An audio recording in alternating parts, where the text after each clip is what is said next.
From giving a spare ticket beside him at the World Series to a total stranger, doing dishes at a house party in Scotland, Bill Murray is probably the most chaotic good, genuine, and one of the most hilarious badasses in entertainment. He's well known by fans of comedy for having over, I think, 75 credited appearances on SNL, Ghostbusters, Groundhog Day.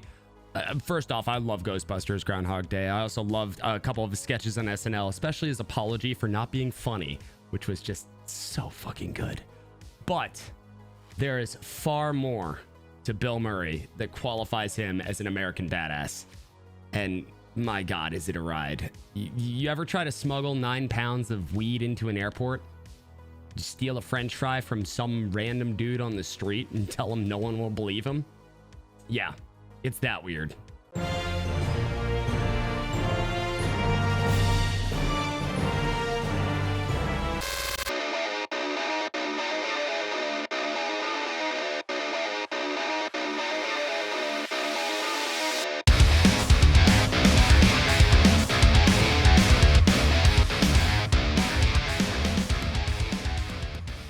Bill was born September 21st in 1950 to Lucille Collins, who was a mailroom clerk, and Joseph Murray II, who was a lumber salesman.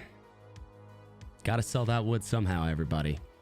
Now, Murray was the 5th of 8 siblings. I have a huge family. Apparently, so does Bill Murray. Now, Murray, a self-proclaimed troublemaker, we don't have to say he knows it, spent his childhood getting kicked out of Little League, the Boy Scouts. I think he even got kicked out of being an altar boy. But anyway, his rule-breaking streak continued far into his 20s while he was caught trying to smuggle 9 pounds of weed into an airport. He was only given 5 years of probation as he actually swallowed the buyer's check before the cops can hit him with an intent to sell charge. He had a long and eventful rebellious streak, and it continues to this day. He attended Regis University in Denver and dropped out and returned to Illinois, where he began his comedy career at the Second City after inspiration from his older brother, Brian Doyle Murray. So his brother got him into comedy. We all have Brian to thank. And that began with the Second City Touring Company. He graduated to the main stage in 1973, which was the very same week that John Candy actually joined the company. Murray joined SNL in 1977 with a rocky start, but it soon catapulted him to fame. From singing the Star Wars theme song without lyrics to addressing the audience in a hilarious apology video, which shared some truthful yet hilariously delivered anecdotes about his family. That reminds me of something funny. My father died when I was 17. No, that's not what was funny. He was funny. People always said to me, oh, you'll never grow up to be as funny as your dad. And now, he's not around to see me be not as funny as him. He has a plethora, an absolute plethora of iconic roles to his name, from Caddyshack to Stripes, Groundhog Day, Ghostbusters. As I said, Ghostbusters, my favorite.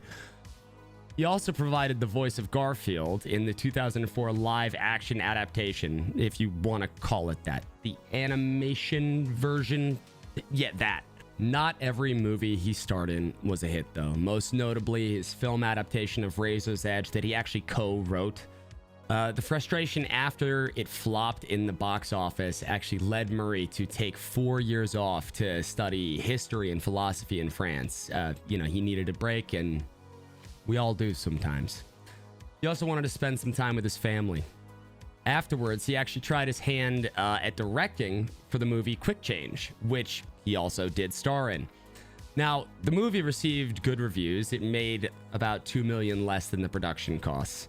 I mean, seriously, who doesn't love the idea of a clown robbing a bank with a bomb strapped to his chest? You guys remember that whole clown thing in 2016? Now, it's generally agreed that Groundhog Day was probably his best film, and he continues to make appearances in movies and televisions to this day, which, also allows him to have a lot of fan engagement in places that you really wouldn't expect him to be.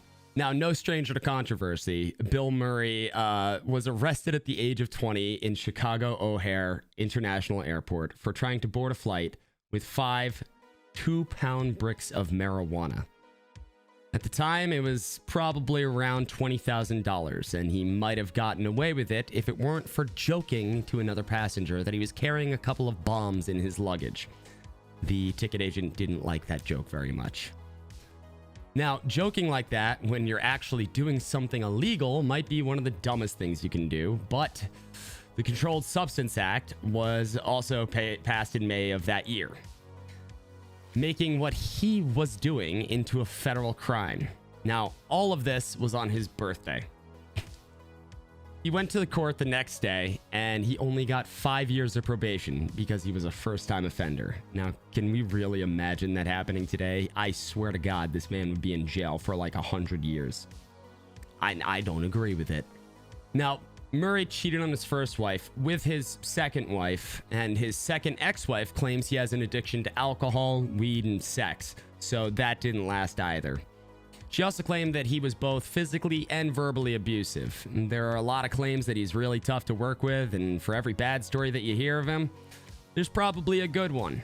It's kind of tough to figure out what's going on with Bill Murray. He's done a lot of wacky, benevolent, and strange shit too.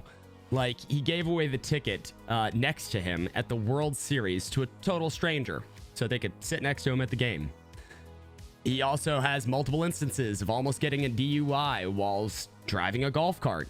He was also the DD in that instance. He was dropping other drunk people off while apparently drunk himself. How about being so over nonstop communication on set that you hire a deaf and mute assistant to handle all of your information without being able to read sign language? Yeah, Bill Murray did that. Now, with all of this, you might be asking, why do I think he qualifies as an American badass? The man is 72 years old, almost, and he has had a constant career. He has been working nonstop with comedy, film, stand-up, SNL, improv, weird shenanigans on the street. The man has contributed so much to the art of comedy that it would be almost unlawful to not qualify him as a badass. I mean, also, just some of the wholesome stories alone, like going to a party, doing their dishes, the World Series ticket. These are all wonderful things that you don't really hear much from celebrities because it seems that he's a relatively down-to-earth kind of guy. He might be hard to work with, but, you know, his craziness also has its good points. I would definitely give him the title of badass just on his comedy alone. In so many ways, Bill Murray embodies the badass American spirit that this series is meant to highlight. He seems like a genuine person, a bit chaotic, but he has his demons. We all do. Everybody does. But he embraces life and everything that comes with it. He continues dedicating his life to the happiness of others to this day. His interactions with fans are literally what memes are made of. I mean, literally, he is so memed on the internet. Have you not looked that up? So here's the toast to you, Bill Murray. You're a hilarious, albeit a little crazy old man. Nonetheless, an American badass.